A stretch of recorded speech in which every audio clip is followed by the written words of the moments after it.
tomorrow. Are we on yet? Yeah. Tomorrow I don't want to do any work. I just want to come in and play. I'm with that. I'm all about not doing work. I don't know. We talk video games. We talk whatever. Draft. Whatever. I guess I don't know. Is there anything? I guess there are a couple of big free agents left still out there. I'm sure somebody make a move. So first segment, we do that. And then I don't know what the hell is happening in the chat. Bro, the crowns, bro. It's on our Fortnite shit, bro. I've got one. What the hell is the crown about? Why do I say number 2? I don't understand. Yeah, why do you have a number? I don't know. I don't understand. You're a mod. You shouldn't have a number. I don't know what's happening. I really do think it is first person to comment, second person to comment. That's my best guess. Is there a 3? No, I think there's a 3. There was a 3 yesterday. Was he the third person to comment? Yeah. Okay, so I guess. I don't think it's like number of comments, though, because like a lot of people are number 1s. No, it's only 1-1. It's only Candaria. Yeah, Candaria's number 1. Yeah. Okay, I don't know what the hell is going on here. Are these the amount of comments people have?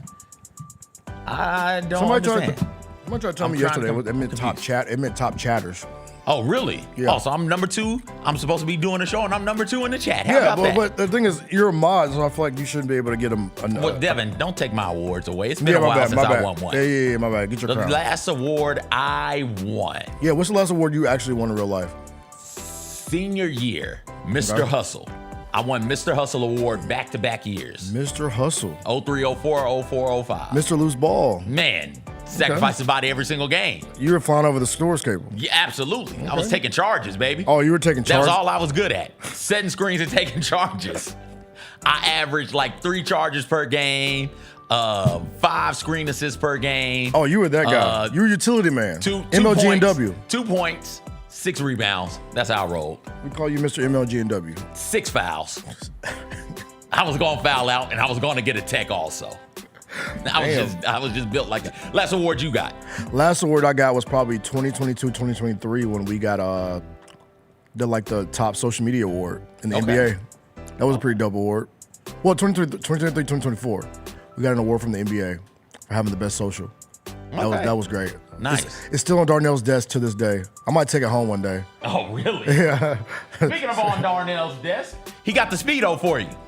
It's on the desk. We're not doing that. What you mean we not? Welcome in, everybody. We're not doing that. Welcome in. Jessica again is out. You got Devin. You got me. We got a great show for you today. The Grizzlies signed Jaren, or extended Jaren, signed Santi. Allegedly. They made some more moves as well. Allegedly, reportedly, it is that season. We're going to talk about that, break that down in the first segment. In the second segment, we'll take a look around the rest of the NBA and see what free agency moves, alleged in trades, also alleged, I think, have been made thus far that we like and that we don't like. And we'll talk about that. The Rockets have done some pretty impressive things. In the third segment, we'll talk about some of the WNBA news and notes. They announced their All-Star game starters last night, and they also announced showed us the votes, how the voting was done. Well, Caitlin Clark, first in fan voting, 9th in player voting. We'll talk about that as well, and then we'll end the show. Devin is trying to get me to watch Love Island. He'll break down last night's Love Island,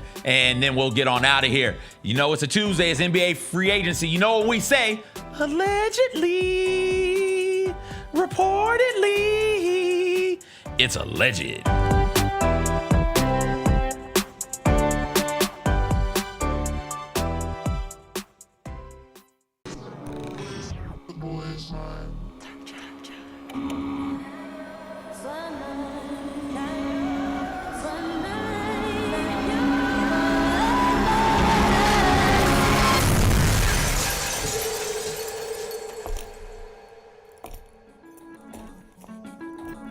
You ready? I've been ready. What are we waiting for? The boy is mine. Are you ready? Creed. By overwhelming demand, the Summer of '99 tour returns. July 27th, FedEx Forum. With very special guest, Daughtry. And Mammoth. Tickets on sale now at livenation.com. Don't miss Creed with Daughtry and Mammoth. The Summer of '99 tour. 1, 2, 3.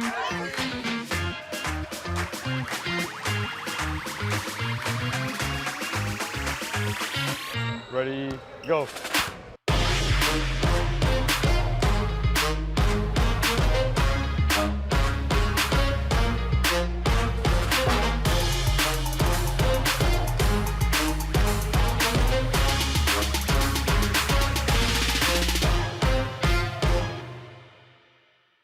Sonic Radio. Welcome back to Sonic RNDIO. That spells radio with me, the CIO. This just in, the new Sonic $1.99 menu lets you build a crave-worthy meal for just $1.99 an item. Whether that's a creamy shake, crispy tots, or a quarter-pound double cheeseburger. This just out. Ostriches. They're mean, not very cute, and in my opinion, way too big for a bird. Don't miss the Sonic Fun 99 menu. 5 items, always $1.99. Live free, eat Sonic. Tax not included. See menu for details. These are the Jordan 1, the crystals. These are the shoe that retails for $1,000. Oh, extra crystals. So if your crystals fall off, if your crystals fall off, actually these are the black crystals because they have. So the shoe has black crystals on there as well too. So you get an extra package of black crystals. The Sneak Fest Show, live Tuesdays at 2 p.m. on Grind City Media on X, YouTube, and the official Grind City Media mobile app. The Tigers are going to play in November in the Bahamas, the Baha Mar tournament, and the other teams expected to be there. Purdue, Wake Forest, and possibly Texas Tech. So Texas Tech's going to be good. Purdue's going to be good. If you don't have a roster that puts you in that same conversation, that could be a tough trip to the Bahamas. Yep. The Gary Parrish Show, live on weekdays at 10 a.m. on YouTube at Grind City Media and the official Grind City Media app.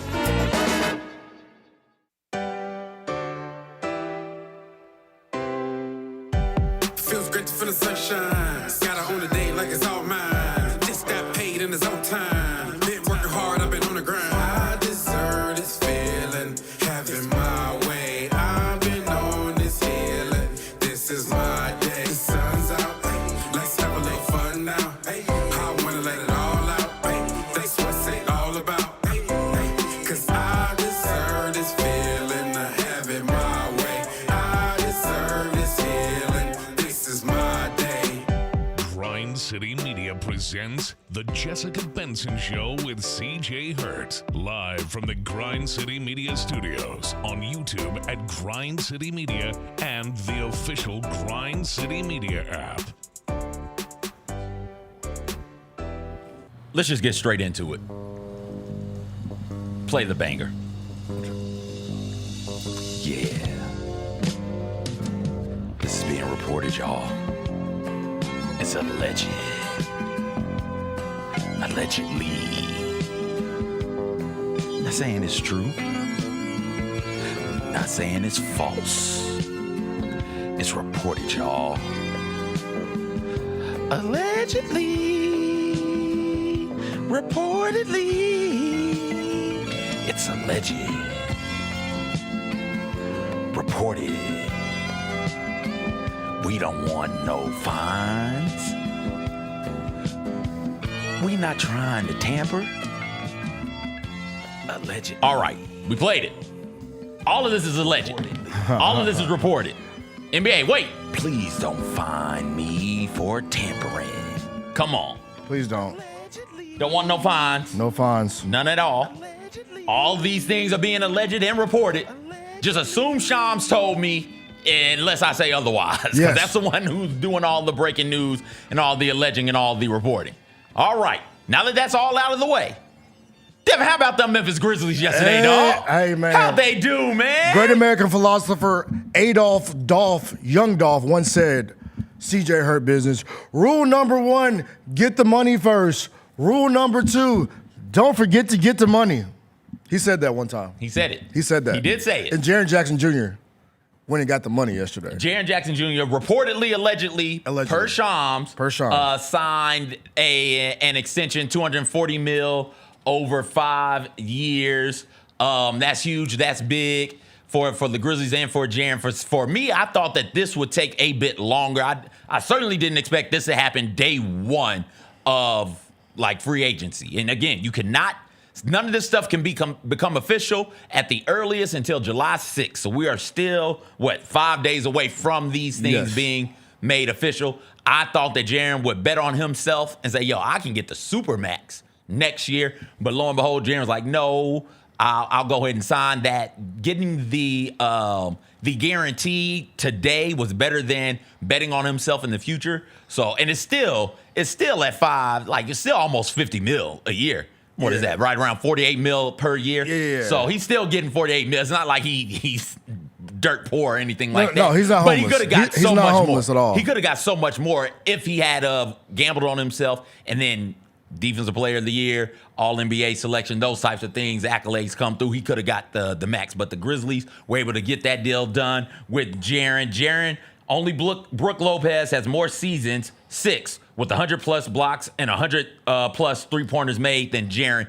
Jaren has 4 of those, and it is 4 consecutive seasons of 100-plus blocks and 100 three-pointers made. Jaren was the only player this season, I do believe, to record 1,500 points and 100 blocks. He's also one of 2 players to guard guards, forwards, and centers for at least 900 half-court matchups. The other player was I do believe, Evan Mobley. The most floaters made in the NBA last year was Jaren Jackson Jr. Jaren has such a unique skill set, a true unicorn, both offensively and defensively. If you have this as a cornerstone piece for your team, you're doing big things, you're doing good things, and the Grizzlies lock that up for the next 5-6 years. Yeah, and the big thing for Jaren, he's gotten better every single year, right? I think that's the best part about his game. It's the development of what Jaren's been, like what Jaren's been from year 1 to year 8. I think when he first got here, it was you're a rim protector, lanky 18-year-old kid. We're gonna figure out what you want to do from the offensive end. And every single year, the dude's added to his bag, whether it's adding the floater, adding muscle. Like there's so many things he's added every single year to his game. So to see this moment and get it to get this contract for him, I thought it was pretty dope. Because the dude, were you expecting it though? I was. Okay. I said on our show, and we talked about it a couple times, and I was like, the peace of mind, bro, of knowing that you have a deal going into the season, right? I think that was very important, regardless of whether or not you thought you can get the Supermax or not. I think the best Jaren is when he has a peace of mind. And I think the peace of mind of having the deal done going into the season, not having to worry about it, it's ink. The ink's gonna be dry by the time the season starts. So I'm not surprised at all that he got it done day one. I've seen it work both ways. I've seen players gamble on themselves and miss, and gamble on themselves and hit. I was just expecting Jaren to, based off nothing really, just based off what I would do and how good I think Jaren is. I was banking on him to gamble on himself a bit, and then boom, get that Supermax. But I think this shows that Jaren wants to be here. Oh, right, like that. The Jaren move, and we'll talk about the Santi move in a little bit. Those are players who could go other places, right? The Lakers are going to have max space next year. So Jaren could have bet on himself, said, I'm going to get the max. Either I'm going to get the max here in Memphis, or I'll go to LA and get the super max, right? Like I can do one of those things, pair up with Luka Doncic and play in the purple and gold, one of the most storied franchises in American professional sports. Yep. But he didn't do that. He said, didn't do that. Let's go ahead and knock this out now. So while it is tough for the Grizzlies as a small market to get free agents to come through, big name free agents to want to come to Memphis to play, once again, this franchise has a star player who's looking around like, no, I like it here. I want to be here. We saw it all of those years with the core 4, and now we're seeing it with Jaren Jackson Jr. This is big. This is huge for the team. And again, now we know they've got John Jaren locked up, and now the build around them begins. And now you can stop all the bull crap photoshops now, right? All this summer we saw photoshops of Ja in Lakers jerseys, Ja in this jersey, Ja in this jersey, Jaren in a Knicks jersey. Like Knicks fans were clamoring, doing the whole, oh my God, what if we pair Jaren Jackson with Karl-Anthony Towns, this and that. Pacers fans were saying one of our biggest trade targets allegedly is we love to go get Jaren. All that is kibosh, right? You get to kill all those talks. You're making that face. Why the hell? Pacers fans are, I don't know. Not Pacers. Why the hell would you pair Cat and Jaren so they can both have 7 fouls in the first quarter? Exactly. Like I Knicks fans are tweaking. They were I just tweaking. don't understand. They were tweaking. They're the same thing. I don't know. It was like, but it was like every fan base was like, so can we get Jaren Jackson Jr.? And I think yesterday, like, kind of like nipping all that in the bud. You know what I'm saying? I don't know. By the way, whoever said that first was cooking, by the way. Nip it in the bud, that's a great phrase. All-time great phrase. But I think, like you said, you mentioned the Jaren loving being here. I think he tweeted yesterday twice. And the first one was, the end will teach you who you are with love. It's always grit and grind. We're out here at all costs.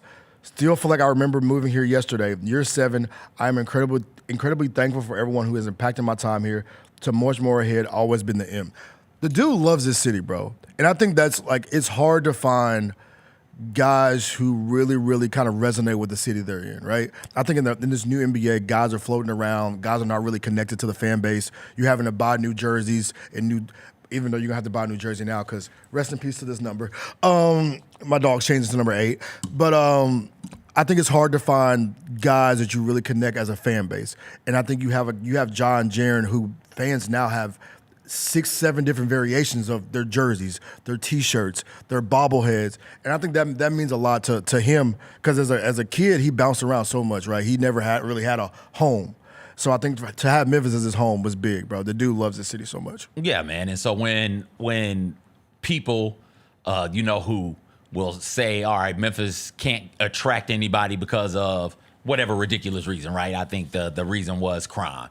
You can point to and say, well, this star player is here, and he's been here, and he wants to be here. He's had opportunities to go, and he hasn't taken them because he enjoys it here. So that's not the case. Jaren likes it here. Ja likes it here. Tony Allen liked it so much here. He lives here now, yeah, right? Like, people like being in Memphis once they get here. As Devin moves the jersey. I had to turn the jersey around. He's changing numbers? He's changing numbers, yeah. So, why? Black Panther was good with the 13 in it. Yeah, it was good with 13 in it, but when the story came out yesterday, I thought it was funny because there's a reason why he's gonna do it. I'm gonna let him tell the story.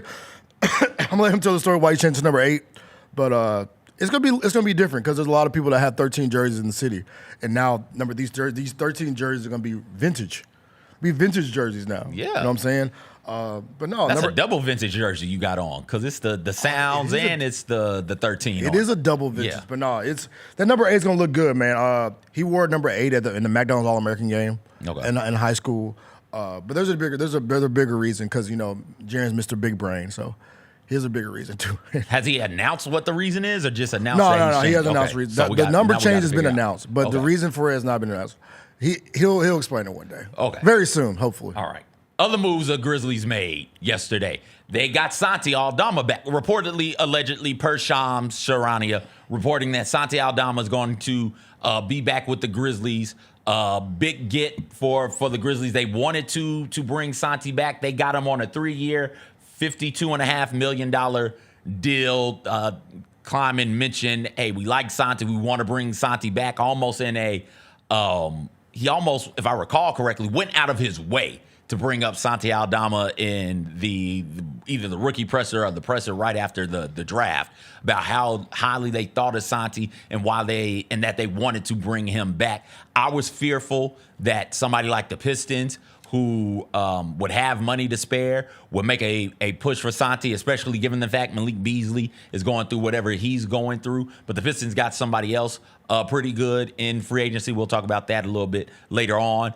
And Santi manages to remain a Grizzly. Santi Aldama, we know what Santi is. Santi is a tremendous big for you coming off of the bench. He is a 7-foot guy with a 3-point shot, one of the few players on the team last year. And for most of the Grizzlies' for most of his time since he's been on the Grizzlies, been one of the few dudes who can go out there and legit create his own shot. And you need shot creators on your team. That takes so much pressure off of the facilitators of the offense, off of the point guards. It makes everybody's job a bit easier when you can throw somebody the ball and say, all right, you can go get a bucket, go find a way to go do it. And Santi can do that for the Grizzlies. Oh, yeah, he can do that. And I think it's too, bro. I think the big thing for Santi is we talk about the thing with Jaren is development every year. I think if you look at Santi's he's gotten better every single year. From his rookie year to I think he'll be going to year 5 now, right? So I think that's probably one of the things they looked at when they saw it. A versatile big. When he plays with Spain, I need that Santi all the time. He used the momentum from the Olympics last summer into a decent season that got him paid this year. So shout out to Santi. I think it's gonna be Roser probably somewhere in the corner, salty, but I'm glad to see Santi back on the squad. The thing for me, because he's a good like kind of stretch tweener 3-4-ish. I think we still need one more type of big because I think he'll play the 4, right? Santi? Yeah. I think you need a what do you call it, a bruiser. Yeah. A bruiser to a bruiser at the 4 or the 5 to kind of really go along. But no, Santi's gonna be great, bro. I think he's gonna have another great year. Like I said, if you get better and better, you went from 4.1 points per game your rookie year, 9-point games your second year, 10.7 points per game your third year, 12.5 this year, right? So you're going up. So if you keep going up, maybe you average 14, 15, maybe 16 this year, maybe 6 men of the year talk. There was some talk early in the season when the Grizzlies were rolling, like, oh, keep an eye on Santi Aldama for 6th Man of the Year or Most Improved Player, because you're right, he did ride that Olympic momentum, and we see that time and time again. Players play in the Olympics or play in the FIBA World Cup, and they end up riding that momentum to start the season into some pretty impressive stats and into some pretty good team success. And Santi Aldama and this Grizzlies team, when they were rolling, all the way from the start of the season until about mid to late January, it was, hey, pay attention to Santi. Santi's doing some things. Santi is going to be a desirable piece for somebody next year. And then sort of the wheels kind of fell off for the team. But Santi continued to play well enough for himself so that in the offseason, it was, okay, somebody's got to pay Santi. And the Grizzlies, after extending the qualifying offer, I think made it clear, hey, whatever y'all are going to offer him, we are more than willing to match to keep him here. And nothing's more nice in the world, CJ, than having a little extra money to pay for your wedding. Santi's getting married, I think in a couple of weeks, and when that check hit, it's gonna feel a little bit more. That check doesn't hit for another. Does it hit right? It does hit right now. It hits right now. That's what I'm saying. Look, so let me see. Santi. This isn't an extension. He played through the end of his contract, and then they signed him to a new deal. So this is a new deal. So yes, you're right. Saw Desmond Bane. Did you see Desmond Bane's IG story at all? Yeah, he was showing mad love to everybody. Desmond Bane man. was showing love to all of his former Grizzlies teammates. That wasn't gonna be nice when he saw Santi, Money Man, when he saw Jaren. He said crazy MF right here when he saw your boy Cam Spencer. He even had some love for Jake LaRavia, no longer with the Grizzlies, but he has some love for Jake LaRavia as well. So Desmond Bane still, while he's no longer a Grizzly, those players still remain near and dear to him. Yeah, going from $3 million to $10 million will make you feel good. That's $7 additional million. Man. God. You know what I'm saying? Look, you know what number he wears? 7. Signs. Divine signs. The Grizzlies also went out there and signed somebody that wasn't a Grizzly last year. They went out and went after Ty Jerome of the Cleveland Cavs, somebody who, had he qualified for awards after the regular season, he probably is in the top 3 in 6th Man of the Year, and maybe even win 6th Man of the Year. A true offensive dynamo coming off of the bench for the Cavs last season. He's somebody who now he comes here and he'll be expected to do much of the same. They needed scoring off of the bench, and the thought is they have it now in Ty Jerome. Allegedly, reportedly, according to Shams Charania, I think the deal is like 3 years, $9 million. And I think that's a freaking bargain bin, bro. That's like shopping at the bargain bin. That's like going to Neiman Marcus, or like, what name a store? That's Neiman Marcus is way too expensive. Have you been to a Neiman Marcus? I have. Wild stuff. There's a lot going on in Neiman Marcus. We went in there last week, 2 weeks ago, whenever Juneteenth was. We went to one, and just walking around, me and the nieces, and we saw a dress. Yeah. Just a little sequin joint. Yeah. Something like, oh, okay, this is cool. $50 is what I'm gonna tell you. I'm willing to spend on it. Found that damn price tag, and you know it's expensive because the price tag is never where you can see it. It's always hidden. It's always you got to pick the garment up and bend it and twist it and shake. You got to find it. Devin, they wanted $6,500. I guarantee you can get that same dress off TikTok. TikTok shop. Temu. Or Temu. Temu's got to have that damn dress. I guarantee you, Fashion Nova's remixed that dress a couple times. Devin, it was so damn ugly. Yeah, it was an ugly ass dress for $6,500. I'm like, who the hell is paying? Immediately, I looked at the 10-year-old. I was like, hey, you're clumsy. Don't touch shit in here. Because I can't afford nothing. And if something breaks, run. We don't live here. They're not going to find us. Run. Stop touching stuff. Telling a 10-year-old to run is crazy. Let me see because the fingers always have like crumbs on them or something. Little like, Cheeto give me your dust. fingers. You got tacky fingers. If you got tacky fingers, don't touch nothing in this damn store. We can't afford this. Yeah, so get out of here. Yeah, so it's like going to shop. I mean, name your favorite store, and then you get a guy for a bargain, bro. Like I think people expected Ty Jerome to get a lot more money on the market, but to get him for $8 million, like we talked about yesterday, and I was like kind of on the like, do I want him on the team? Because it's like we were comparing him to like a backup point guard type, and then I had a realization that even though the Cleveland Cavs were so good, we can be honest, CJ, we didn't watch many Cavs games last year. Right. And the only time we watched Cavs games were in the playoffs, right? When they played against the Pacers, when he really struggled. So that's what I was basing my opinions off of when I saw him play against the Pacers. But as I took a step back and you put him in the vein of he'll be the Luke Kennard, right? The Luke Kennard replacement, because Luke Kennard went to Atlanta. When you put him in that vein of a high-level shooter, a guy who won't be trigger-happy when it comes to shooting the basketball, there won't be the Carmelo Anthony pump fake and I'm going to pass the ball. Ty Jerome going to let that ride. He going to shoot it. And when I look at it in that vein, I love the signing. The guy that can score the basketball. He was top in the NBA last year in floaters. There was a 5-minute compilation on Twitter yesterday of all Ty Jerome's floaters from last year. So a guy can really get in the mid-range and put that float badge on. But no, I like it, bro.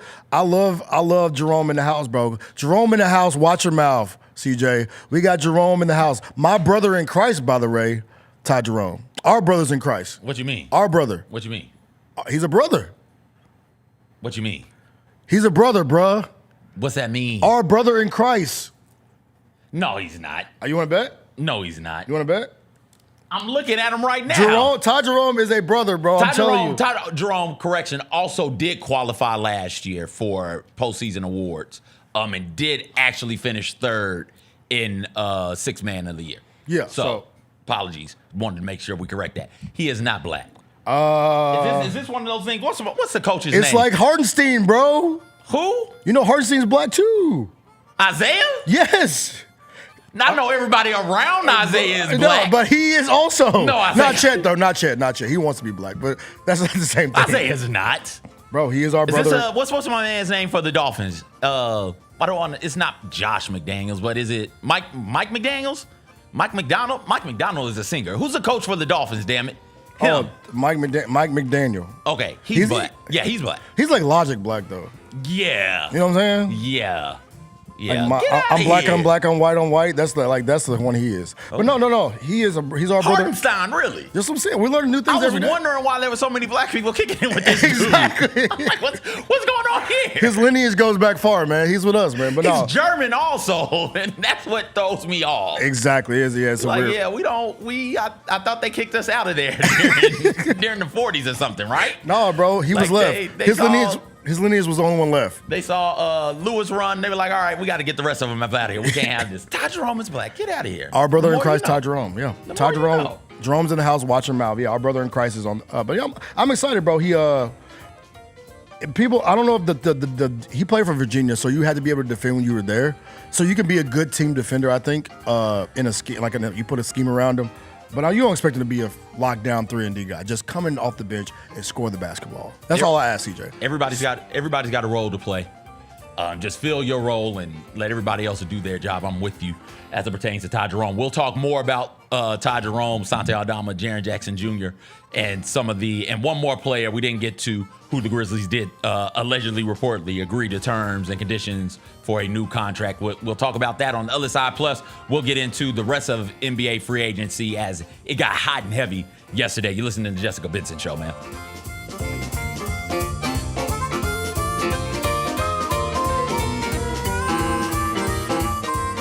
What can the Memphis Grizzlies learn from the Thunder Pacers NBA Finals series? Your style of play is not something that you really have to change. Both of these teams love to play fast. Both these teams love to play really aggressively on the defensive side of the ball. Hey, Grizzlies fans, be sure to tune in to Grizzbeat, where the panel and I break down all things Grizzlies and take a look at the rest of the NBA as well. The show is live every Wednesday, 2 p.m. on YouTube at Grind City Media and the official Grind City Media app.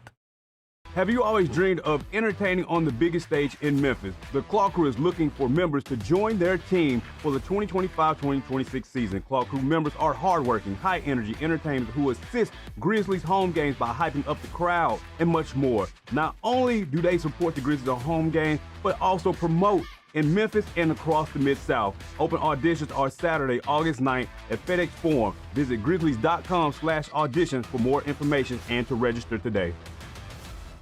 The First Ladies of FedEx Forum, the Grizz Girls, are known across the NBA for setting the standard for professional dance and entertainment, and they are looking for dancers to join their team for the 2025-2026 season. With the chance to gain professional dance experience, collaborate with national and local artists, and connect with the Memphis community, auditioning for the Grizz Girls is an opportunity you do not want to miss. Come show up and show out at open call auditions.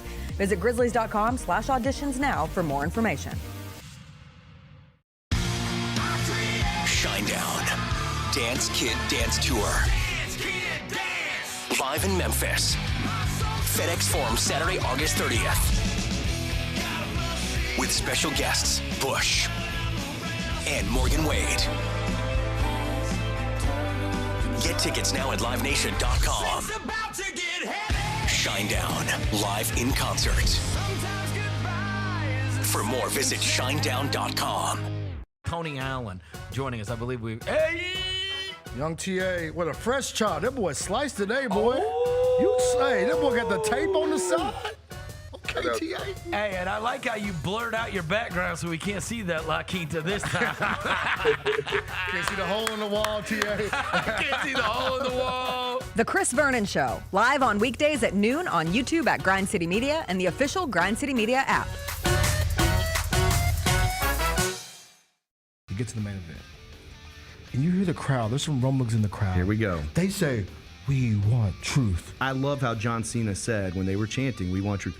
You can't handle the truth. There you go. I loved it. He takes me off, boom. Takes the mask off, boom. And it's our freaking truth. God, man, he cost John Cena the match. Tune in to Grind City Wrestling weekly on the Grind City Media app and on the Grind City Media YouTube channel. There are futures for Aaron Judge possibly hitting 400. Hitting 400 at the All-Star break, plus 600. Oh, wow. To have a 400 batting average in the regular season, plus 3,800. To win the Triple Crown is only plus 145. I don't think he's going to hit 400 for the season. I don't either. I that would be ridiculous. Yes, ridiculous. The Odds Couple, live at 2 p.m. on YouTube at Grind City Media and the official Grind City Media app.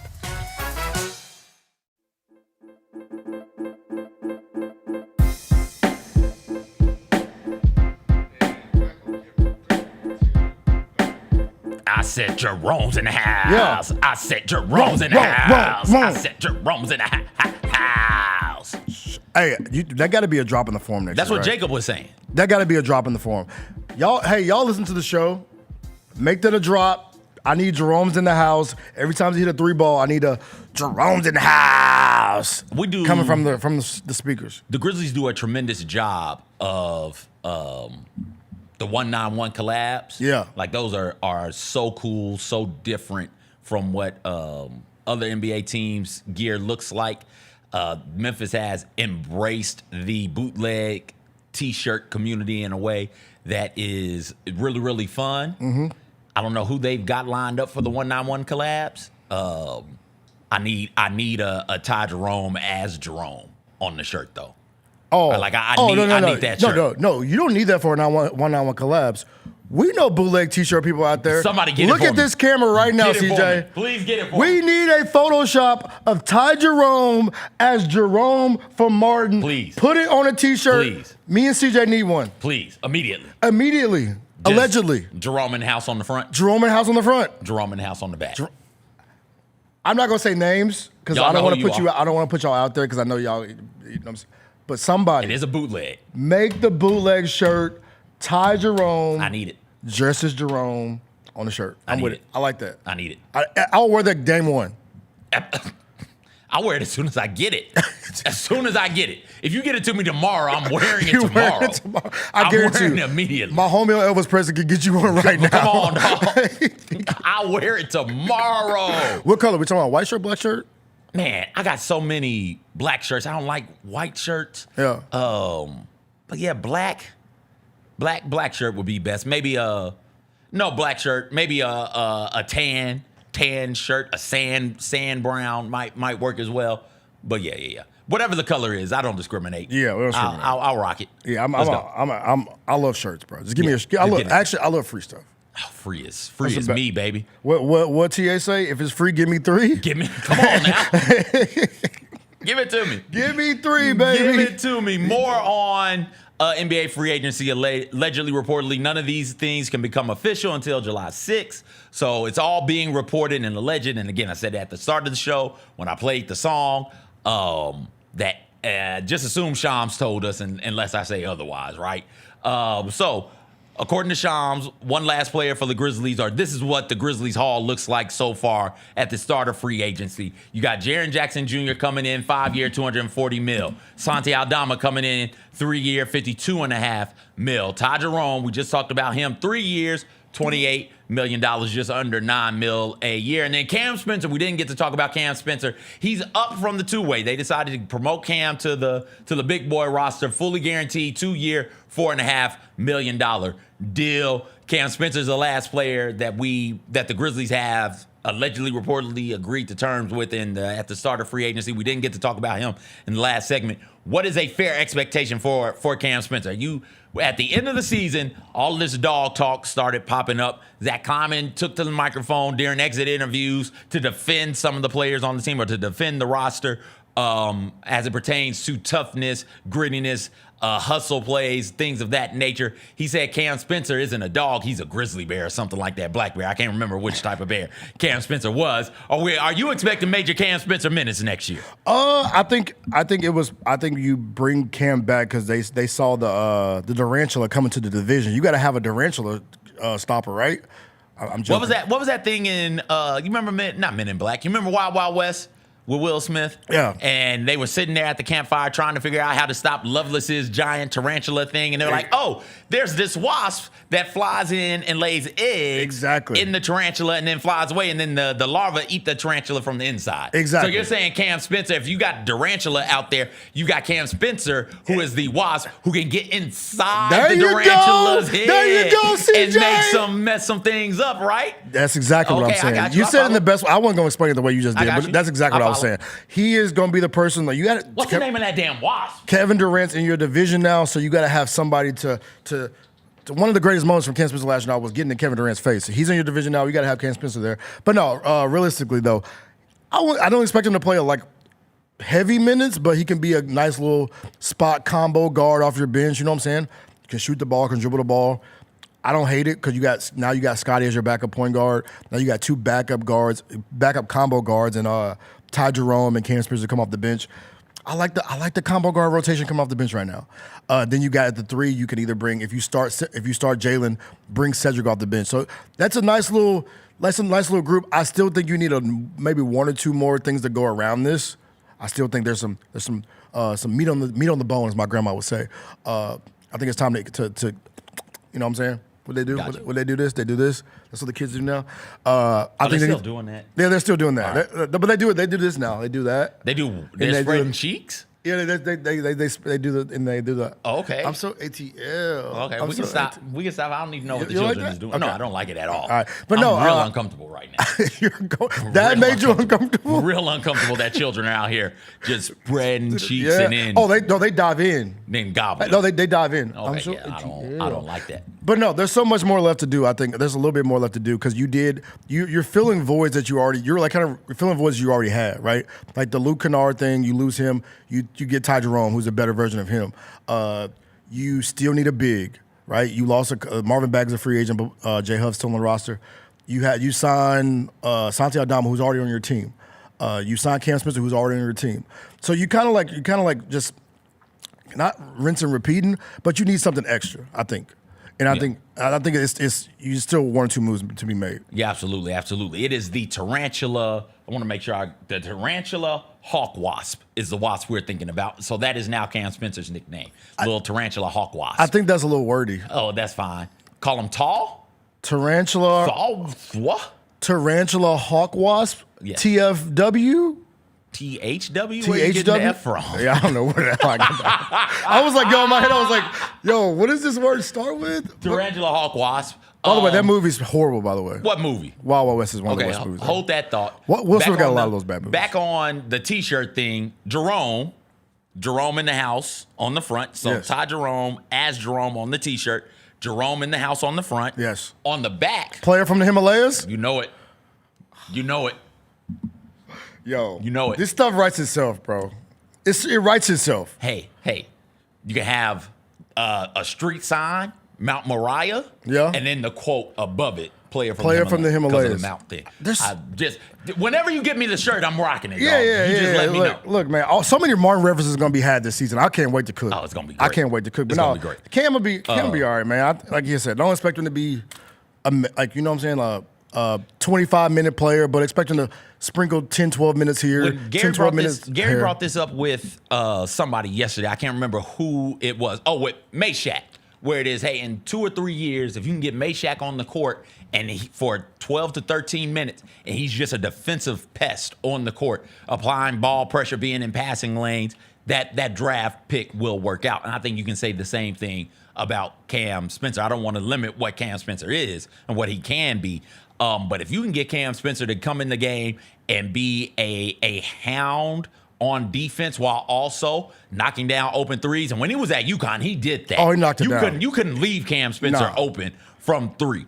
Like that was in the scouting report, and every single time somebody left him open, I remember watching games being like, oh, you shouldn't have left that dude open. That's a bucket. And lo and behold, it would be buckets. So if he could come in and he can knock down open threes when he gets them and be a pest defensively for, I don't know, 13, 15 minutes You don't need much. That's great. That's good.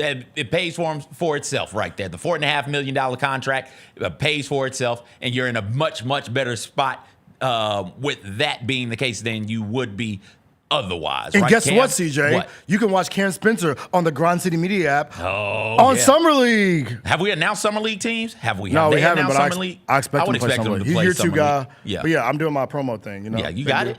Yeah, there we There go. it is. You can watch Cam Spencer and more in the Salt Lake City Summer League on the Grind City Media app. Saturday, July 5th at 6 and Monday, July 7th at 8.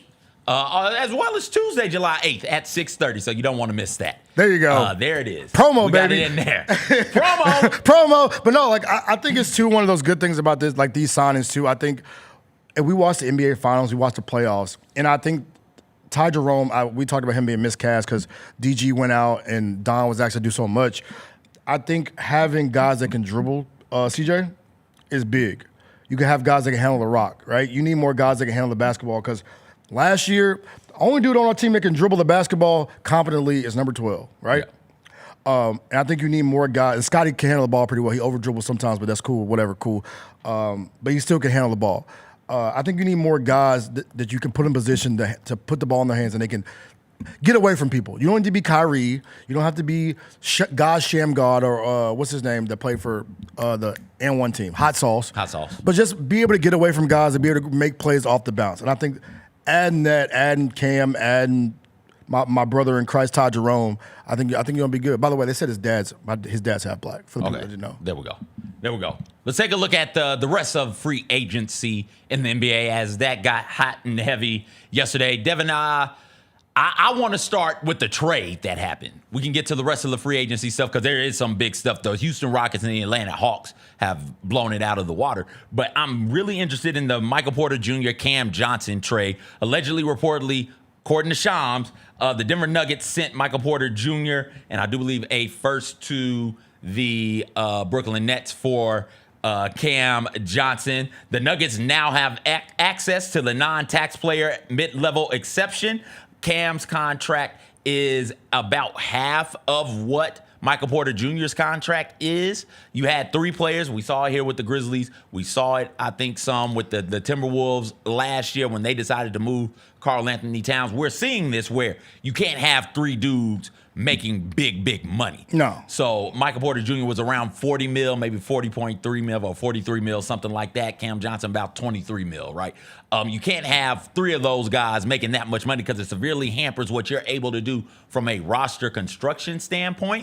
And so you move Michael Porter Jr., and you get Cam Johnson, who is a tremendous three-point shooter in his own right, somebody who's going to be able to step in there and make open threes, which you get a bunch of when you're playing with Nickeil Jokic, and you get the ability now to sign another player. So for one Michael Porter Jr., you can get 2 decent rotation players, and that's what the Denver Nuggets have done here. This is one of those situations where if it was the old way, and by the old way I mean pre-apron penalties, pre-second apron penalties particularly, I don't think that the Nuggets make this move. No. But because it's what it is right now, like, yo, we got to get off of them. We can't hold on to, we can't have 3 of these dudes making this much money in Jokic, Porter Jr., and Jamal Murray. I think it's also like a win-win situation for both teams, right? You get off a player like Michael Porter Jr., who you saw in the playoffs. He was very, very, very, very, very, very, very inconsistent. I know people brought up the shoulder injury being a part of why he was inconsistent, but he was not very good in the playoffs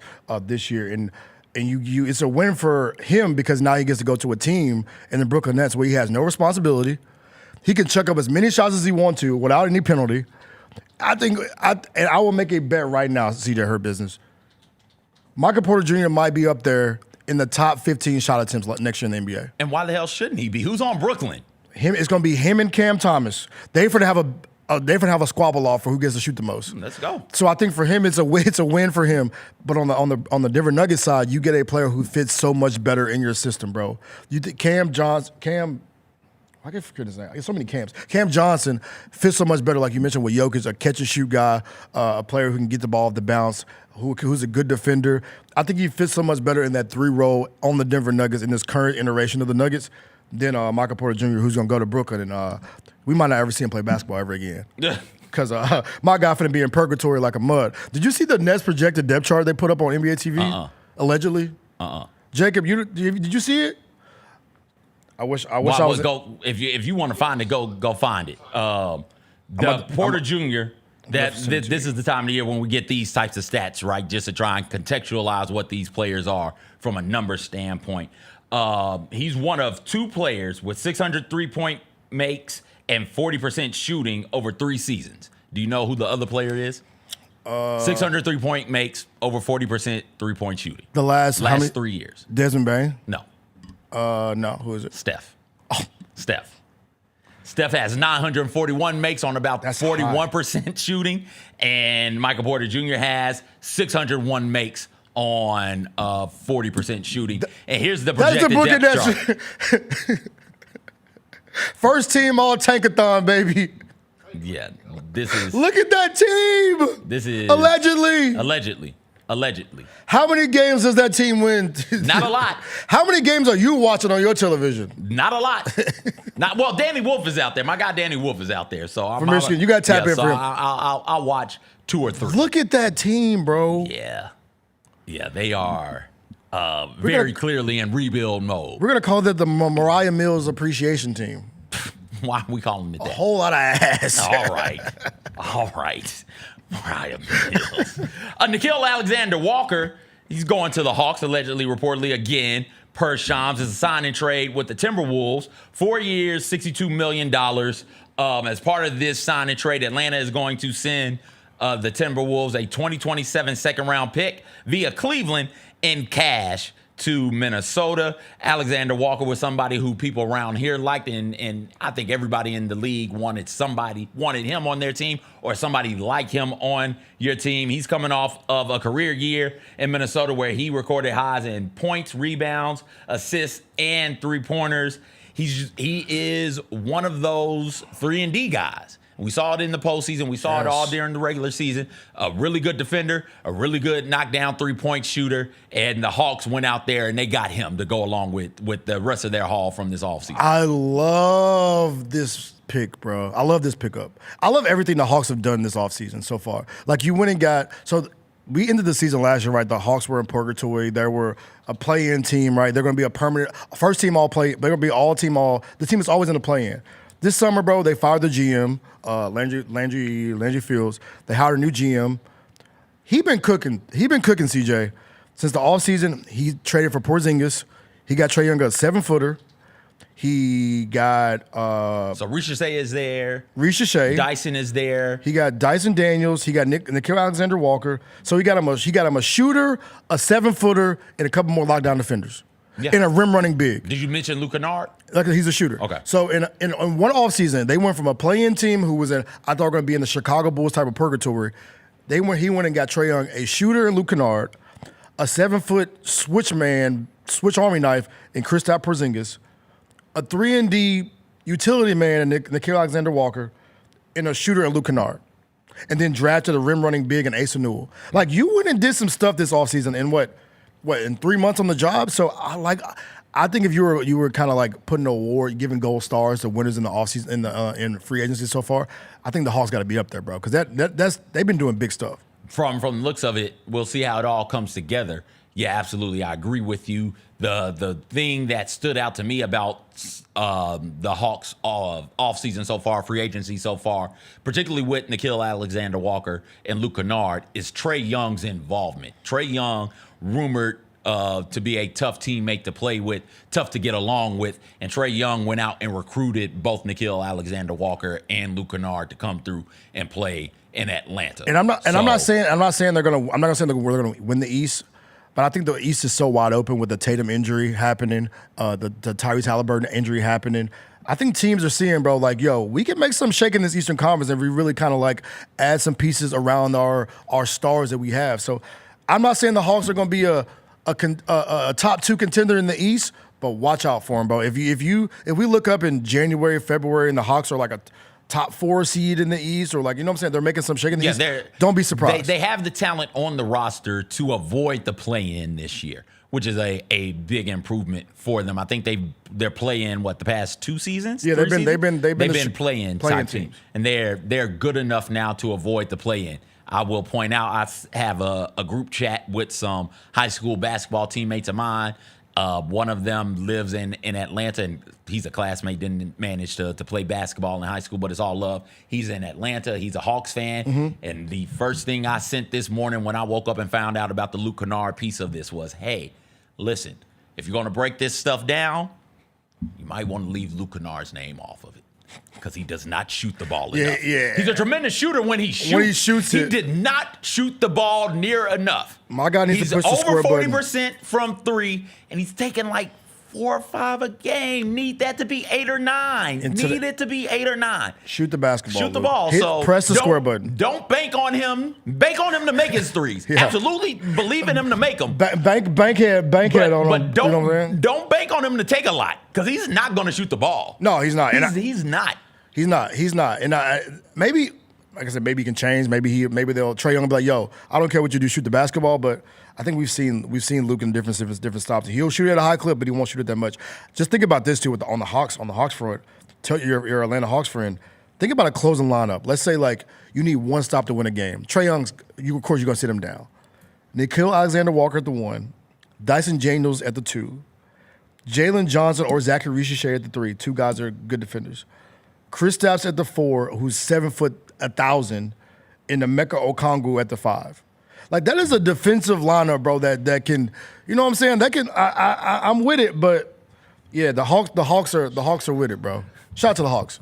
Jacob is having a moment over here in my ear. He needs help. What's wrong, Jacob? You just got him all excited. Oh, I did? Yeah, I hear the excitement in his grunts. Oh, he's a Hawks fan? And grunts and groans thinking about that lineup. Oh, he loves defense. He does love the D. Speaking of the D, Houston. The D is crazy. The Houston went out there and got DFS, Dorian Finney-Smith. And look at this starting 5. We did the Nets lineup. Yeah. The terrible, pitiful Brooklyn Nets lineup this year. Yes. Projecting. Ooh. You got Fred VanVleet, Amin Thompson, Kevin Durant, Jabari Smith Jr., and Şengün starting with the DFS coming off the bench with with Steven Adams coming off the bench with Clint Capella potentially coming off of the bench. What y'all need all them centers for, bro? Just in case? What you need all them centers for? Just in case? You know that Steven Adams hadn't been the healthiest sort. You're going to run him. You're going to have the ability to play one of those bruising type centers for like 20, 30-ish minutes.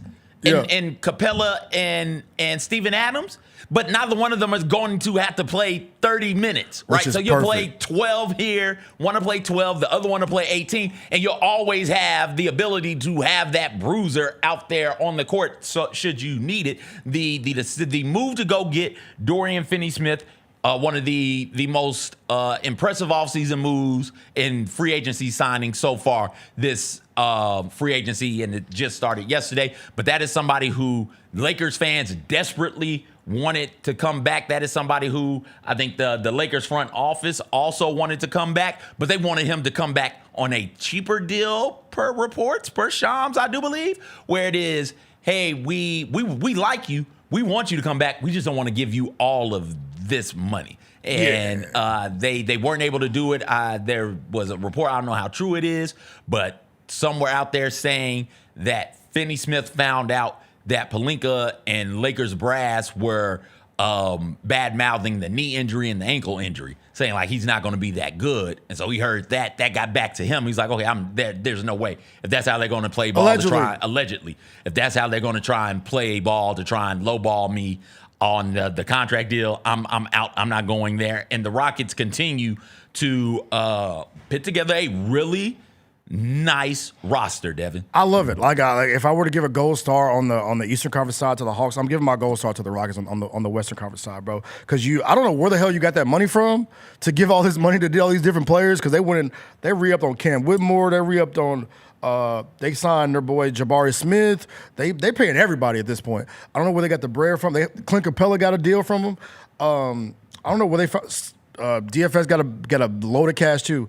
But I think as far as like putting a team together around Kevin Durant and the Alfred Senguns of the world, I think you did an amazing job because you got 35 centers, just in case you can do the versatility of your centers, right? You got Alfred Sengun, who's the kind of like the European center who can pass the basketball, can score the basketball on all three levels. You got the bruiser and Steven Adams, who just go out there and throw his body around. And you got Clint Capella, who's just a rim runner, right? So you got three different centers to play with. Y'all throw us one if you need one, but it's fine. Yeah. We need one.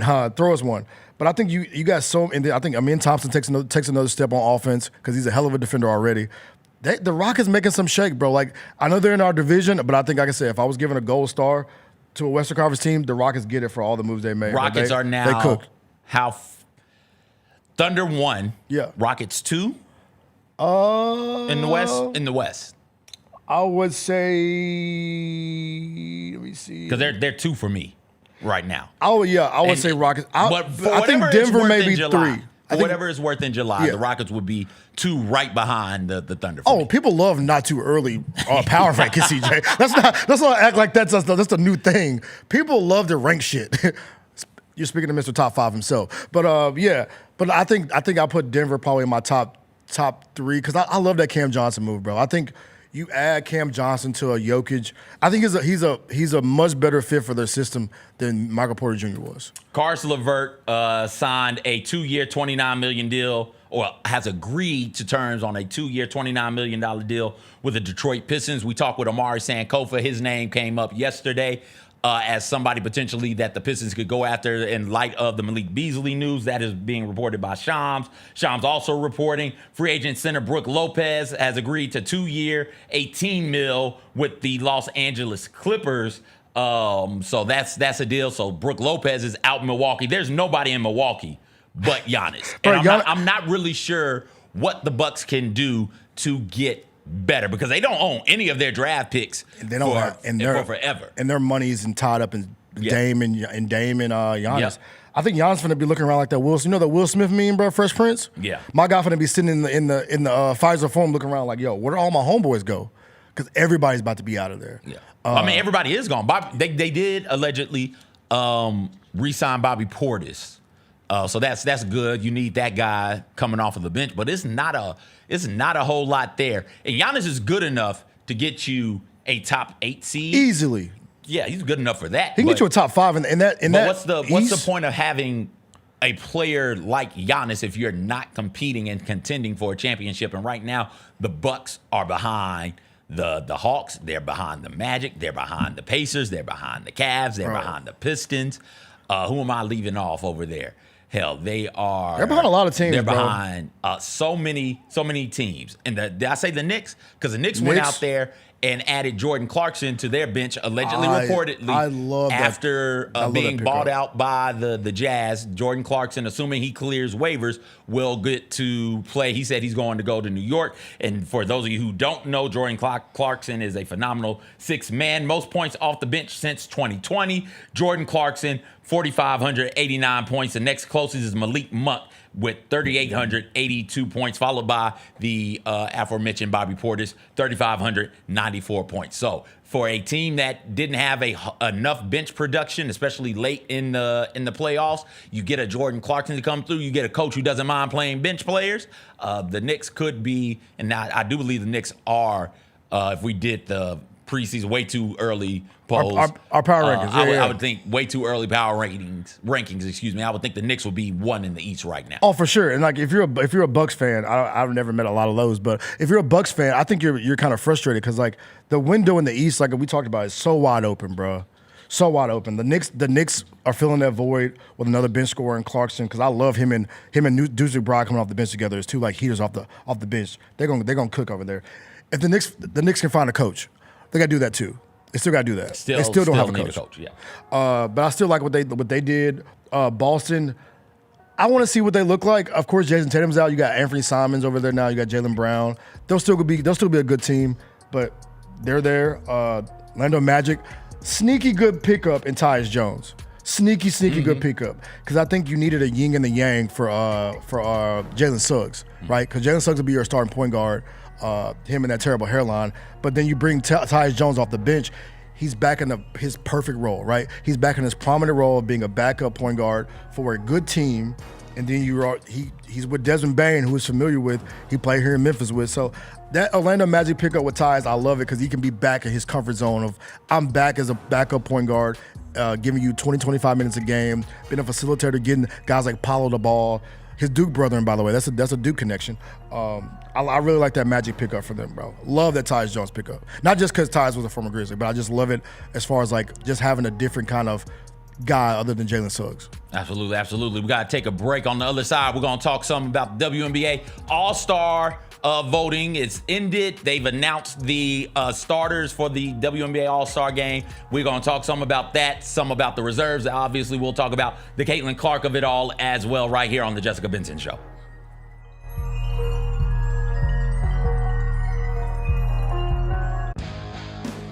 Grizzlies fans know it's the team that gives you the edge. Big River Steel does too. And much like the Grizzlies have recruited legendary talent, we want you to be part of our team. Are you ready to be part of something legendary? Then visit www.bigriversteel.com. That's www.bigriversteel.com.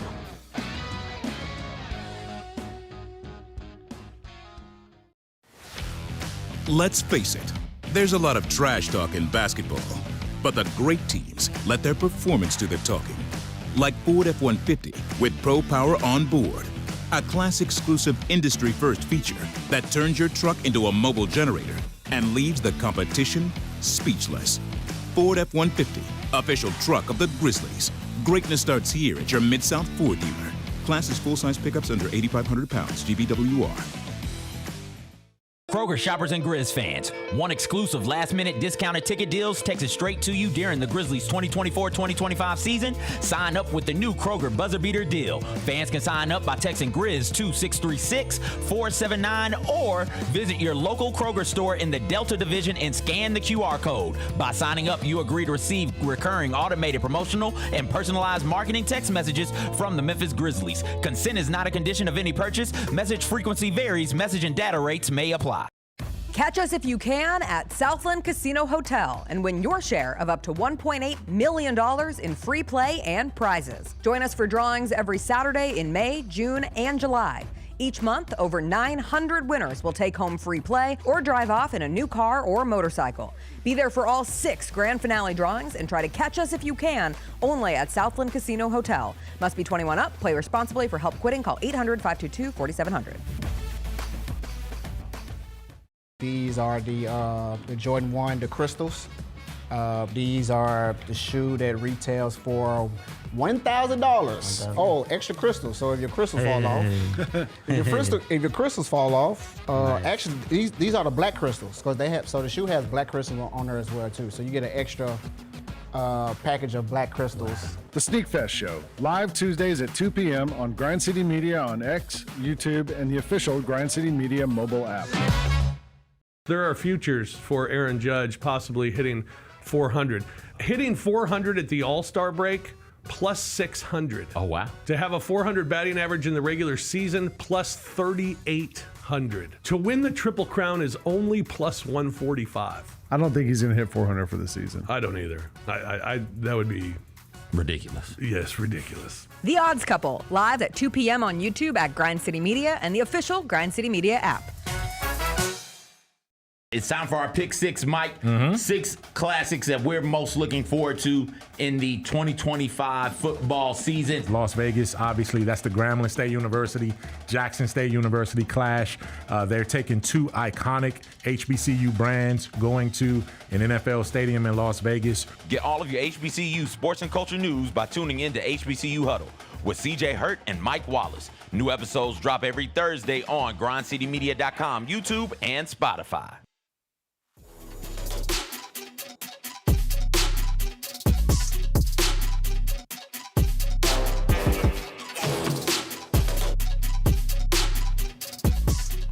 Welcome back in.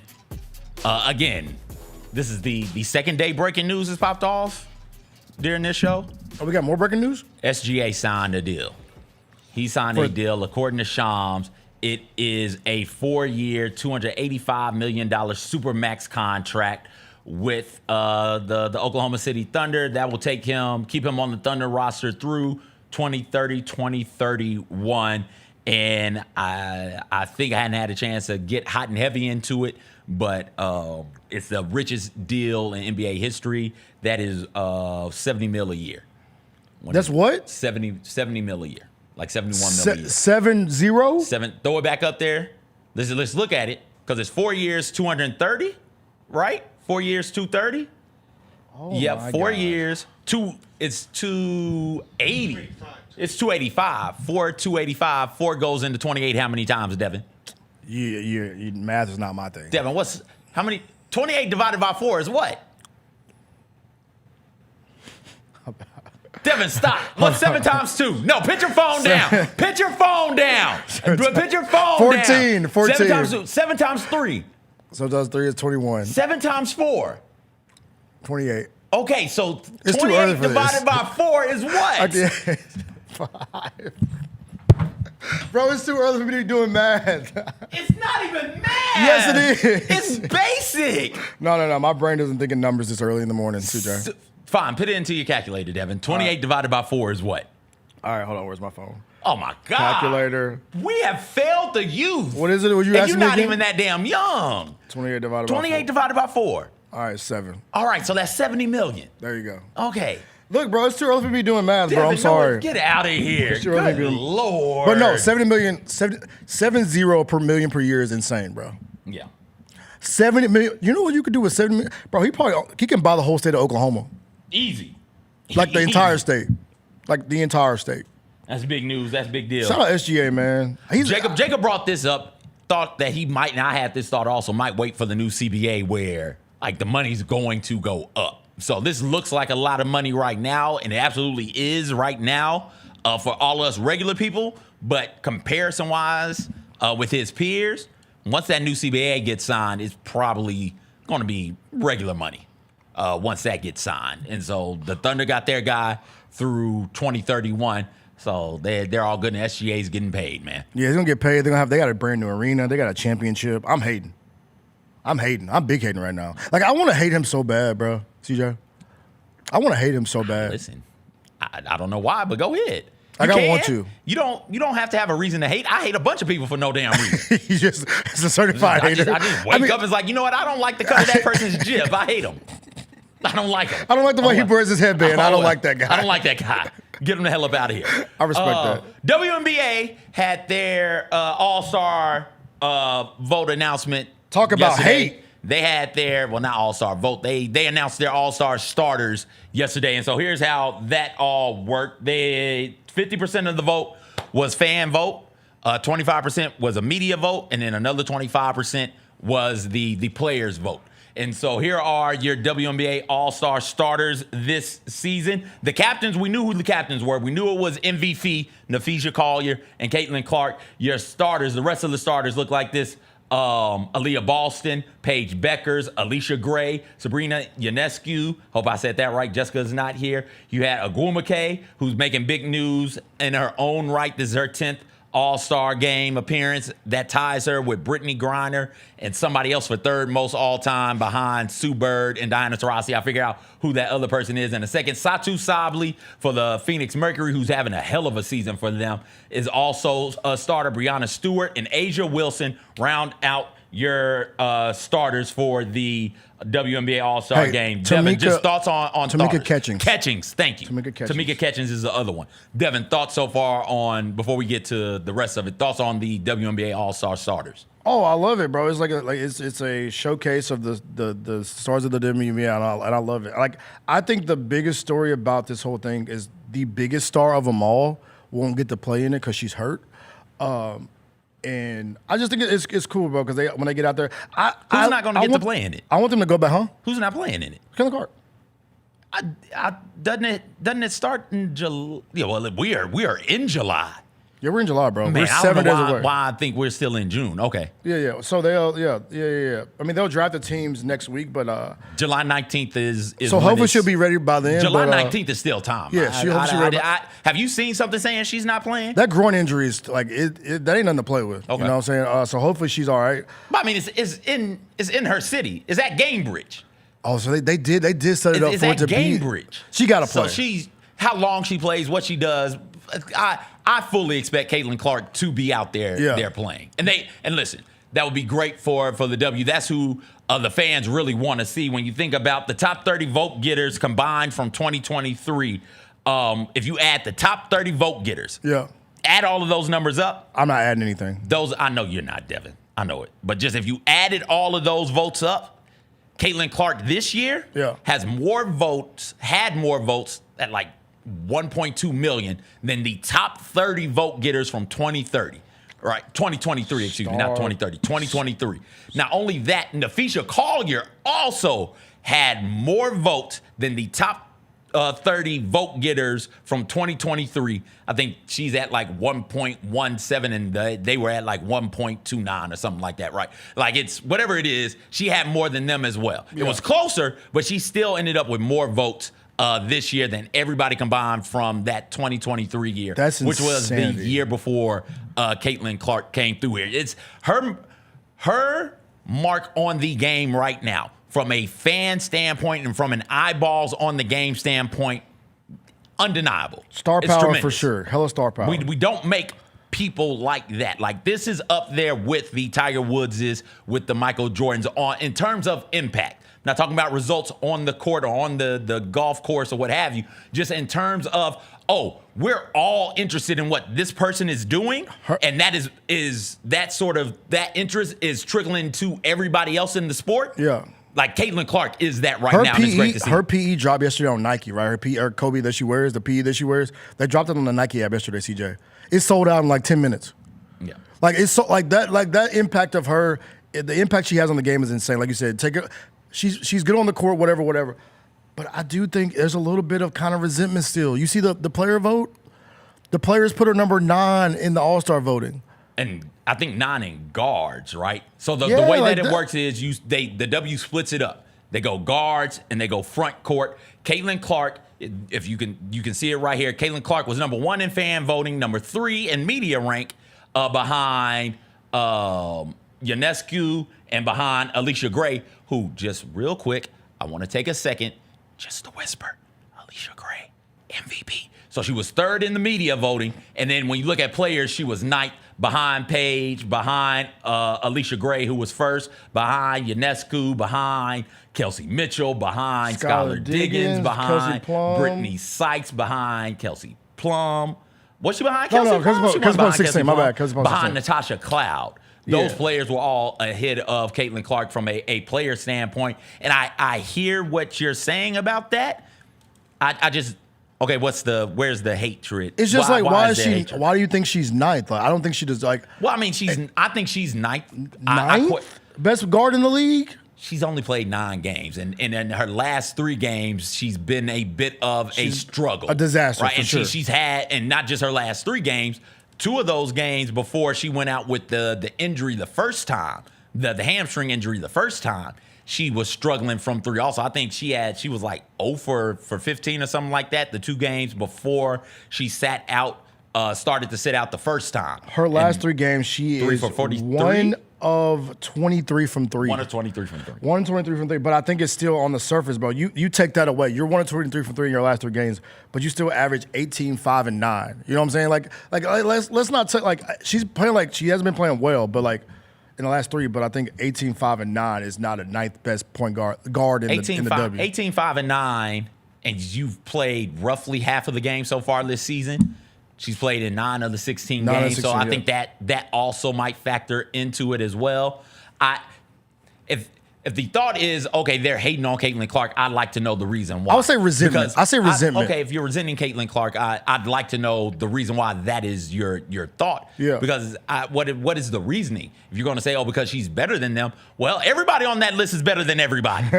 Right? You're getting she busts people's ass. Well, hell, everybody out there on that list is busting people's ass. You're voting for somebody. Somebody's got to get these votes. I just don't understand. Alyssa Thomas is remarkable, phenomenal, might very well average another triple-double this season, right? Yes. Or might average a triple-double this season. Yeah. If you throw it back up there, you look down, Alyssa Thomas is 10th in the front court. Throw it up there. 10th in the front court. What are we talking about? But I'm saying that goes both ways, though, right? She should be higher, too, right? Like, I feel like... She's 6th. Alyssa Thomas for the Phoenix Mercury is 6th in the player rank. She's 13th fan vote. She's 7th media. She's 6th in the player rank. She leads the W in assists.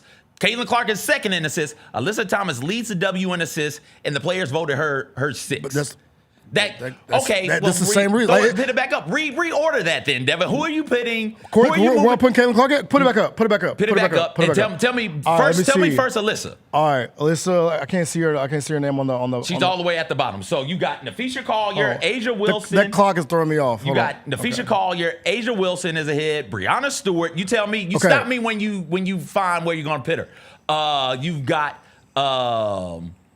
I would put her in the. Agumake is there. Satu Sabli is ahead of her, and that's it. I would put her in the top for player rank, right? Yeah, player. I will put her in the top 3 because her team is good too, though. I think that for me that goes into account. So it would go Nafisha Collier, Asia Wilson, and then I will put Alyssa Thomas. I will put her number 3. All right, now let's go. Because her team is amazing.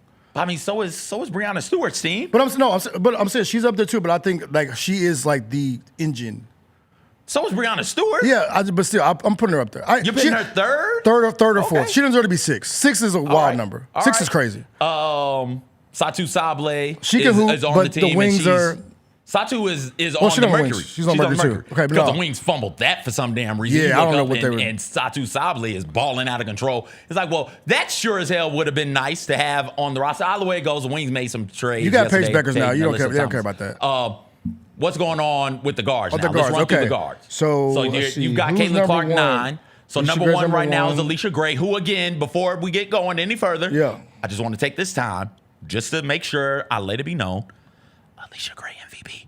All right, so Alicia Gray is 1. Why do you keep whispering that part? Because if you're not talking about Paige, and if you're not talking about Caitlin Clark, and if you're not talking about Angel Reese, and if you're not talking about Asia Wilson or Brianna Stewart, everybody else sort of, and even now, it just got to be where we started talking loudly as a collective, like the insiders started about Fee. Yeah. Loudly but like if you're not talking about one of them, nobody really wants to hear it, and I don't want to spend too much time on it, but I will say, I feel you. I will say, that's MVP right there. That's MVP. Shout out to her. She can Shout out to Alicia Gray. But okay, so she's 1. So Caitlin, you pitting Caitlin Clark over Alicia Gray? Okay, no. Okay. 2 is Sabrina Ionescu. That's the best team in the league. You've been 2 over? Okay. No.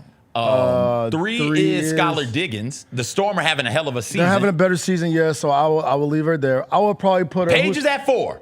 Yeah, I'm taking Paige out. The Dallas Wings suck. They won like -3 games. I'm putting her number 4, bro. Okay. I'm putting her. I just think they're putting her at. Where is she at? Where is Caitlin Clark at? 9. No, yeah, 9 is just. Voted her 9th. I think that's bro. 9th? Come on, bro. What are we doing? I think we see this on the NBA side sometimes. By the way, I think you mentioned earlier. I think Fee they're having a hell of a season again. Fee is looking real Maya Mori out there. I think she might be a back-to-back MVP. 14-2. Yeah. But as far as like the Caitlin Clark thing, it's like sometimes I see in the WNBA All-Star voting, players really like vote for who they like sometimes. Like, yeah, you can hoop, but they're more inclined to vote for who they really mess with. Yeah. You know what I'm saying? They're really like kind of like when the player vote comes out, it's like, who do I mess with the most, but also can hoop a little bit.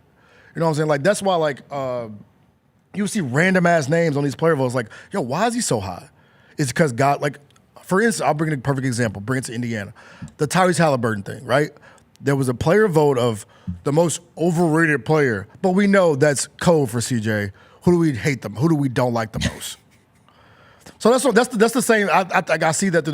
I see the same All-Star vote to the W in the same vein as that, right? It's like, who do we kind of not resent, but like kind of like, we don't really mess with her like that. We don't really mess with her like that. And I think that's the way I kind of see them putting her at number 9. Do you think that the players were trying to compensate for the fan vote? 100%. Okay, I know Caitlin Clark is going to be won by a long shot in the fan vote, so let me try and even this out some. 1,000%. Yeah, I think they knew the number. They knew the fans were going to go crazy. So they're like, you know what? Let's bump her down to that number 5 spot or that number 4 spot, number 6 spot where she belongs. So yeah, that's what I'm saying. Like that player vote is always like, that's the who am I cool with rank. Yeah, I can see that being the thought. But like that's a hell of a list up there. Oh, it's a great list. Caitlin Clark, while she is averaging, like you said, 18 and 8. Yeah. Phenomenal start to the season, a really good start to the season. Excuse me. She has missed about half of the game so far. She is struggling a bit from 3 as well. Shot selection. She used to be so good at shot selection. Now it is all threes. I wonder how much of that is because of the lower body. First it was a hamstring. Now the groin. She just doesn't have the explosiveness to go by and finish through contact at the rim.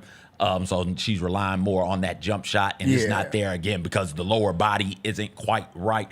Like, I wish she was playing tonight. Like, there's a big game on Amazon Prime tonight. We talk about. I think, like you talked about, people don't bring her name up enough. Fee is not a name that people talk about enough. I think people need to.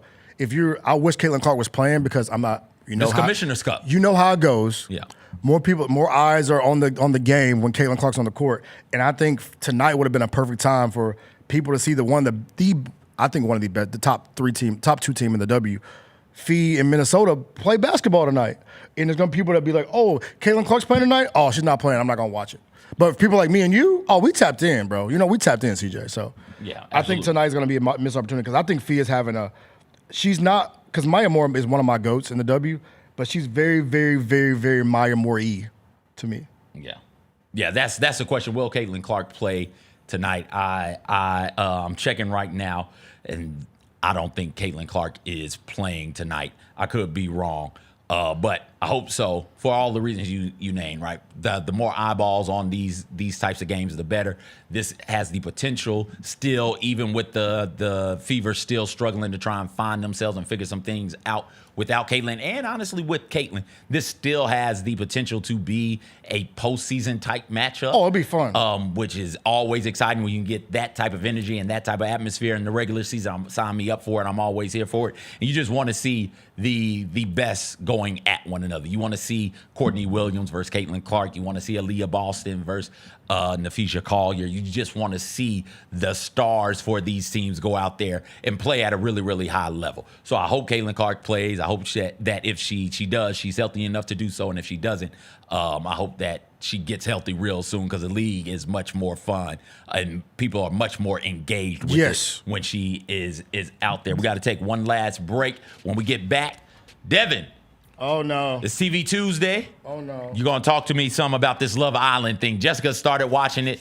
There was an episode last night. I can't wait to find out about it. Right here, up next on the Jessica Benson Show.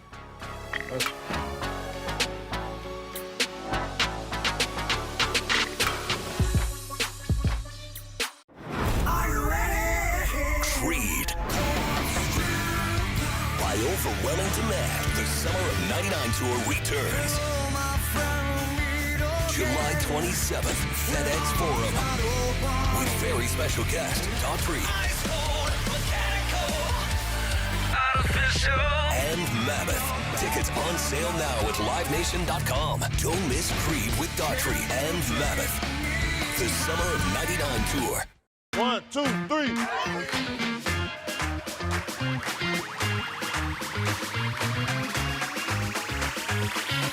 Ready, go.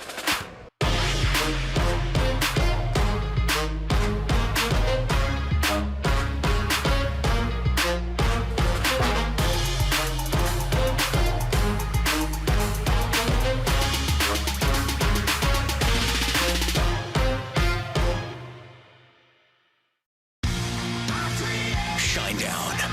Dance Kid Dance Tour. Live in Memphis. FedEx Forum, Saturday, August 30th. With special guests, Bush and Morgan Wade. Get tickets now at LiveNation.com. Shinedown, live in concert. For more, visit Shinedown.com. Tony Allen joining us. I believe Hey! Young TA, what a fresh chop. That boy sliced today, boy. You say, that boy got the tape on the side.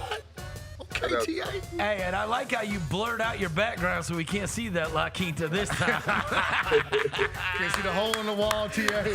Can't see the hole in the wall. The Chris Vernon Show, live on weekdays at noon on YouTube at Grind City Media and the official Grind City Media app.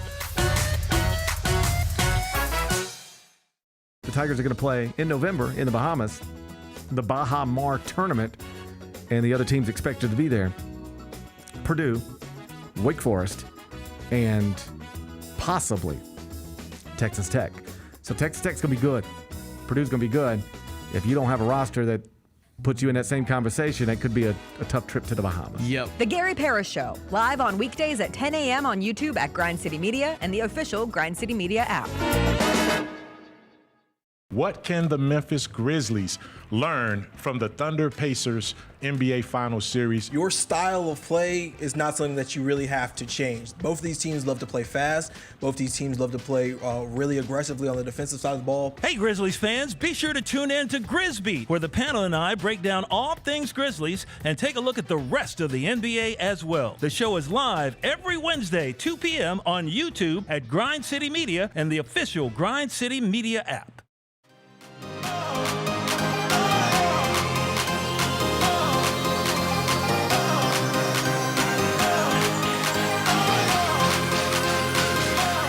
Welcome back in. We talked some about the Commissioner's Cup towards the end of the last segment. Caitlin Clark is questionable. Questionable. Okay. I think that is the most outish questionable ever in sports. Yes. Like I can't. She's been out since June 24th with the groin. I was mistaken. I apologize. I knew it was a leg injury. I said the first one was a hamstring. It wasn't. It was a quad. So she had the quad injury earlier in the season. She's got the groin injury now. Listen, Commissioner's Cup is a great thing to win. It's a great award, to a team award, a team achievement to have. I think you sit her out if she's not right. She's dealing with something leg-wise. You don't want to run the risk of this becoming all the more worse. The coach said that she'll be not game time, but they'll wake up and they'll do shoot around and see what's going on after shoot around as it pertains to Caitlin Clark. So we may not see Caitlin Clark tonight. We know the muscle injuries ain't nothing to play with, bro. No. Muscle injuries are nothing to play with. So hopefully, if she can play, she's 100%. But yeah, hopefully I'll see her tonight because, like I said, it's a big platform. There's nothing on TV tonight, CJ. Nothing at all, other than Love Island, of course. But nothing on TV. So I would love to see Caitlin Clark versus one of the best teams in the FISA Collier and them on my TV tonight. All Other than right, Love Island. Are you team Huda? Huda. Huda? Okay. So, What the hell is a Huda? What the hell is a Huda? Let me break this down to you. What Huda is. All right. Huda is she's a very complex person. Is she? Not really. Okay. She is emotional. She cries every episode. Why? She's always crying. She told one guy she dominated. She was like being very dominant in a challenge. Hold on. And a guy was real like, quick. Huda is a character from this show, Love Island. Yeah. that Huda is a character people of like Love to Island. watch. I have no clue what's going on, but in the middle of this contest, spoiler alerts are coming, people. Because I don't know how to control this conversation because I don't know what the hell is going on. Well, I'll just say this. There's no spoilers because last night's episode could have been an email. Okay. That's how mid it was. I mean, some people might say, "Hey, I'll wait till all of the episodes drop and then go back through and binge it when all of that happens." Right? Yeah, I feel that. All right. So she was being dominated. So there was a challenge she was doing. She was being What's the challenge? She was being dominant. Oh. And the guy that she was with didn't really like to be dominated. Okay. And he was like, you like to be dominant? Oh, you like to be dominant. And she's like, huh? He's like, oh, you like to be dominant. And he's gone now, so he doesn't matter. But the Huda storm started, CJ, at the beginning. Because do you know the premise of Love Island? No clue. Okay, I call it Lust Island, right? So there's girls, there's guys. Got you. They match them up in couples at the beginning, right? And you make a connection. You hear the word connection at least 35 times per episode. Exploring connections. You're coupled up with somebody to make a connection, right? At the beginning, Huda was connection. There's not. It's surprising. There's not a lot of connections going on. Okay. But when they do happen, they happen. They happen. We had They be connected. We had a lick to start at one episode. It was great. Turn up on the TV. So the way Love Island set up. So she was cut up with Jeremiah, right, for a couple episodes. Jeremiah, you're familiar with love bombing, right? Love bombing somebody. I've heard that phrase used. They were love bombing. Where you're over affectionate immediately. Exactly. Gotcha. Her and Jeremiah love bombing each other, blah, blah, blah, blah. Jeremiah takes a step back from the love bomb. Huda's a mom, and she like makes it her whole personality sometimes. It's mad weird. And she's like, I don't know what I'm going to tell him that I'm a mom. She finally tells him. Jeremiah's face is like. How old is Jeremiah? I think he was like 20, like he's 26, 20. Okay, all right. He's flustered by the mom thing. Okay, understandable. She starts crying, blah, blah, blah. Things goes on, time goes on. Huda crashes out because Jeremiah's like taking a step back and like not being the love bombing that she was doing before. He's not doing it no more, so she crashes out, bro. They call her Tasmanian. Hurricane Huda is what they called her. Hurricane Huda. All right. She crashes out. Time goes on. Jeremiah goes home. The guys send him home. The guys send Jeremiah home. Why they send him home? Because they low-key was hating low-key. They was low-key hating that he had a real connection in the house. Okay. So they send his ass to the crib. Okay, so the people who vote for you to go home are your gender. So girls vote girls home, dudes vote dudes everybody home. votes for everybody. Everybody votes everybody. Sometimes it's America's vote. This thing is. I don't know if I can really explain the show to you in this like small little window we have right now because it's a very. Stop talking to me and talk to the people. It's a very like. It's not a complex show at all. It's very stupid. Very simple. Yes. It sounds like real world road rules challenge, but with more sexual tension. Oh, it's all it is sexual tension. Okay. So just think about real world. Yeah. But the challenges are all freaky. Okay. Like there's no actual. What's the challenge? Give me an example of a challenge. Oh, I'm gonna give you an example. Give me an example of a challenge. Perfect example for the last episode. Spoiler alert. Sorry for people that haven't watched it. It's called the heart rate challenge, right? Okay. You wear a wristband with a heart monitor on it. Okay. To test your heart rate. You're in a couple, right? You're in a couple. The goal is to get people's heart get people to have the most heart rates the highest. So you do things to raise people's heart rates the most. So we're in a couple, right? But I'm gonna go to every girl in the group to see if I can raise her heart rate the most. That's so easy for chicks. Huh? For chicks, that's so easy. But the drama happened. This is where the drama happened. This is where we really break it down. The drama happened because my guy Ace is with Shelly. They're in a couple. Okay. And Shelly, they've been like they've been going strong, blah, blah, blah, blah. Shelly's been talking to this guy named, what's the tall guy? He's 6'7". I'm not gonna call his name. Just 6'7". 6'7". Yeah. Ace is 5'2", short king forever. Oh. So, he got a little bit of that. Yeah. Challenge happens. Shelly's doing her thing, making out with all guys, straddling dudes, Okay. doing her thing. That's why going it's easy. crazy, right? Just getting the heart rate up. Ace is doing the same thing, doing the challenge. It's a challenge, right? Okay. It's a challenge. This is where Huda comes in. Huda takes the time at the end. At the last person who usually like gets the freakiest. Huda grabs Ace by the hand, lays him down. Turn up. She is a midnight ballerina. Let's go. She lays Ace down. She does a little move. Let's Let me tell you this. The move was so explicit, they couldn't even show it on Peacock. They wouldn't show it? They wouldn't even show it on Peacock. Let's just But say they showed the lick to start. Let's just say the booty cheeks were right here. Oh, did she lock the legs? She locked the legs. Yeah, come on, man. They couldn't put that on TV though, TJ. Why not? That happens. Shelly crashes out. I'm done with you, Huda. I thought you were supposed to be my friend. Remember that Jeremiah guy I was telling you about?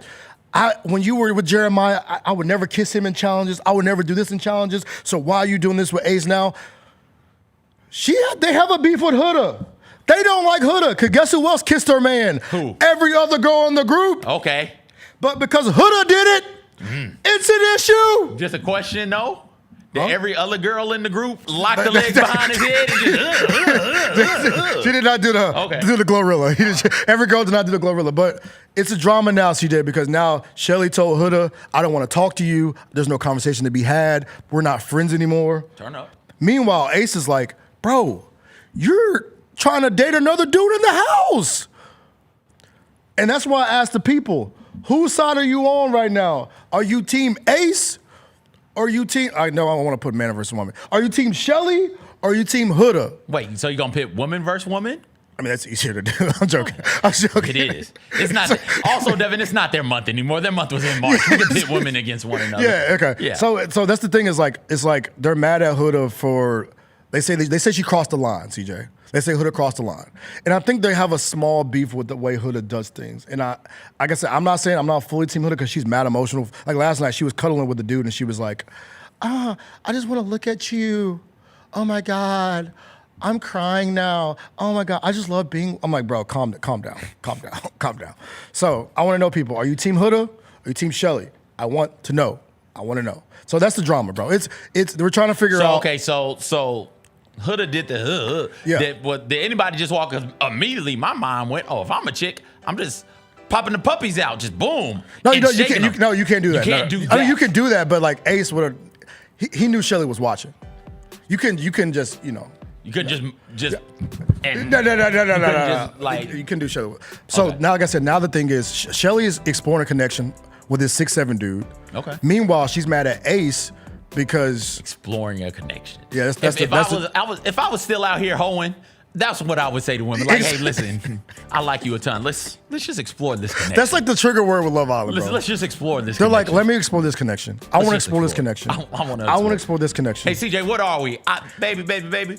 We're exploring connections right now. I actually might use that. Gotta use it. But so that's the thing is now, the conversation now is does Ace have a point? Because Shelly's mad at him because Ace is mad because Shelly's exploring connection with 6'7" guy. Meanwhile, Shelly's mad at Ace and Huda because Huda put that on Ace's face on live television. I want to know, and that's where the last episode ended. There's a new episode tonight to kind of continue that saga of Shelly being Ace and Shelly going back and forth. We also have Nick and Kelsey, I think her name is. They're not closed off, CJ. Spoiler alert, sorry about that. What's that? Well, don't tell us any more about that. What does it mean to be closed off? So when you're closed off on Love Island, so you're not exploring connections anymore. Oh, so you done connected. You're connected. You're a dot connector now. Okay. They went on a date, spoiler alert. They went on a date outside the villa and he asked her, Will you be closed off with me? Oh. And she said, of course I'll be closed off with you. But the issue with this girl, CJ, and I found this out, I didn't realize it till the other day, is every time she feels threatened, because Nick is a handsome dude. Yeah. Like he got the curls. He looks like, he's like a cutout of granite Jack Harlow. Okay. Every time my girl feels threatened, by the way, what's her name? The chat's probably correcting me about her name. No, they're not saying anything. Okay, good. Every time she feels threatened, she puts that thing on him to get him back. Oh. Yeah. I'd feel threatened all the time. So yeah, there's some drama going on, but no, Love Island, I love it, bro. It's becoming a cultural phenomenon. There's watch parties everywhere. I went to a watch party at Slaughter Inn last week. It was packed. All right. It was packed. So yeah, bro, it's a cultural show. It's like it's like the Jersey Shores of the world, the Real Worlds of the world, but it's a freak off though. It's real freaky. Turn up. It's like softcore, but it's fun to watch. I love freaky softcore reality TV. Come watch it then. I don't know if I'll do all of that, but maybe. I'll let you convince me off air to come watch it. We got to end. Gary Parrish is coming up next right here on the Grind City Media Airwaves. Thank you guys for hanging out with us. We'll be back tomorrow. We'll talk some more about whatever news breaks in NBA free agency, whatever else the Grizzlies may do. We'll talk about that as well. D'Angelo will be here on Wednesday. We're going to draft. I think we're going to draft 4th of July activities. So come back. Tomorrow will be our last show of the week. You don't want to miss it. For Devin, I'm CJ. Thank you guys so much for hanging out. Take care.